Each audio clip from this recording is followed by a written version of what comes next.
আল্লাহর এক বান্দা ছিলেন নামাজে সেজদায়। আল্লাহ তাকে ডাক দিয়া বলল, বান্দা, তুই যত ইচ্ছে নামাজ পড়, তুই যত ইচ্ছে সেজদা কর, তোর ঠিকানা হবে জাহান্নাম। কথাটি শুনে বান্দাটি বলতে লাগলেন, আলহামদুলিল্লাহ। আল্লাহ বললেন, এ বান্দা, জাহান্নামের কথা শোনার পরেও তুই কেন আলহামদুলিল্লাহ বললি? বান্দা বলল, আল্লাহ, জান্নাতের মালিক যে, জাহান্নামের মালিকও সে। তুমি আল্লাহ যদি খুশি হয়ে আমাকে জাহান্নাম দাও, আমার আপত্তি নাই, কোনো অভিযোগ করব না, অধিকারও নাই যে বলার। তখন আল্লাহ বললেন, বান্দা, তুই জাহান্নামে গেলে পুড়ে ছাই হয়ে যাবি, তোর কষ্ট হবে। বান্দা বলে উঠল, হে আল্লাহ, কষ্ট শুধু আমার হবে না, আপনারও হবে।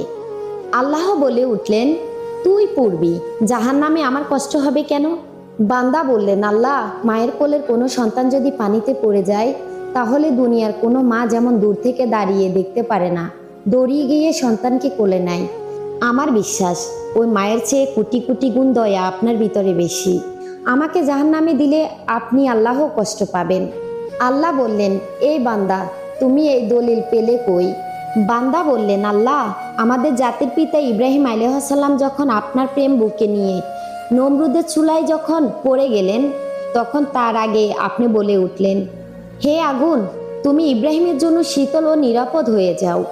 আমি সেই ইব্রাহিম আলাইহিস সালামের মুসলিম সন্তান, আপনার প্রেম নিবেদিত বান্দা। আপনি কি চান আমি জাহান্নামের আগুনে জ্বলি? আর আপনি নিশ্চুপ থাকুন। তখন আল্লাহ তাআলা বললেন, হে বান্দা, তুমি এমনভাবে আমাকে ভালোবাসো যে জাহান্নামের কথাও তোমার ঈমান নাড়াতে পারে না। তুমি যদি আমার প্রেমে জাহান্নামে পড়ো, তবে আমি সে জাহান্নামকেও তোমার জন্য জান্নাত বানিয়ে দেব। সুবহানাল্লাহ।